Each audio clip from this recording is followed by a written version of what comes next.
Hey West Coasters, Lee here from West Coast Martial Arts. So I want to talk a little bit about 3 tips that are going to help you guys with sparring. They definitely helped me. And now that we've reintroduced sparring back into the classes, something to take on board and think about is going to make a little bit of a difference.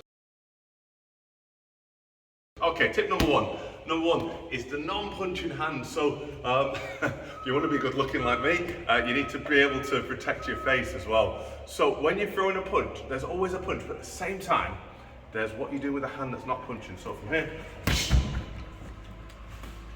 so when we're throwing a punch, we want to get used to that feel of that hand just protecting the face. Now, a lot of people feel that they've actually got some sort of guard, they've got some sort of protection. And so many issues from my fights back in the past where I used to take a lot of shots to the face. It's the same under pressure. You've got that feeling that it's there, but actually, it's not always there, or we feel that this is our guard, but everything's still available. So when you put the non-striking hand in place, a good marker is, have it just touching the eyebrow. So as I'm throwing that punch in here, this is where you're most likely to get caught. This is where you're going to make a defense, and make sure that it's physically touching your head as well. It's very, very rare, but I've seen it where someone's hit the guard and they've hit the head. The kind of, it's like a home goal really, you've knocked yourself in the face. So that's tip number one. Right, tip number 2, an exit plan. This is great, especially if you're using a punch bag as well. So when you've thrown that combo, whatever it is, whatever's going there, what's the plan for afterwards? So once you throw that last punch, how are you going to exit from that sequence? There's a few ways you can do it. You can exit with your hands, so you're throwing a punch. You can be punching behind, so you're moving behind a punch. That's kind of what we mean by exit with your hands. You can exit by using defense as well. So throwing that combination, whatever it is, there's a little bit of a hand defense.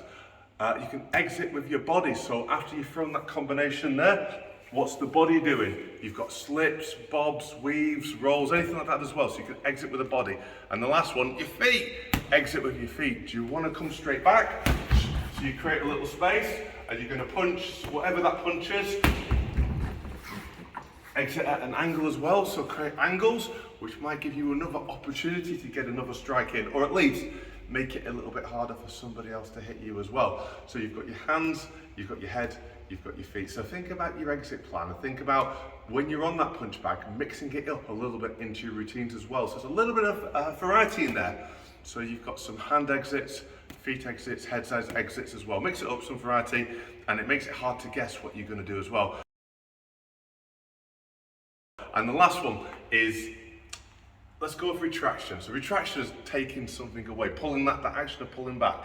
So when you finish or you're performing your strikes, how much retraction is there in your strikes?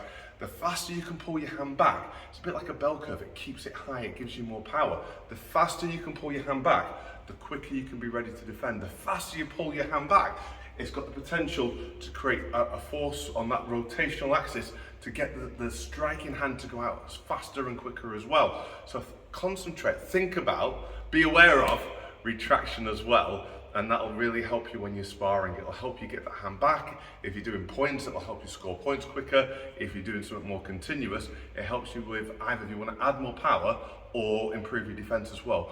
All those skills as well. So there you go, in a nutshell. Number 1, think about the non-punching hand when you're punching, just over the eyebrow. Number 2, your hands, your head, your feet, your exit plan, your exit strategy. After you've thrown that great combination, how are you going to move back? Is it by creating a space? Are we moving back at angles? Are we moving back by slipping, bobbing, weaving, rolling? And number 3 as well, retraction, whether it's your hands or even your feet. Concentrate on that, it'll speed up technique, and it'll give you a better defense as well. Hopefully this will help you guys. See you in class.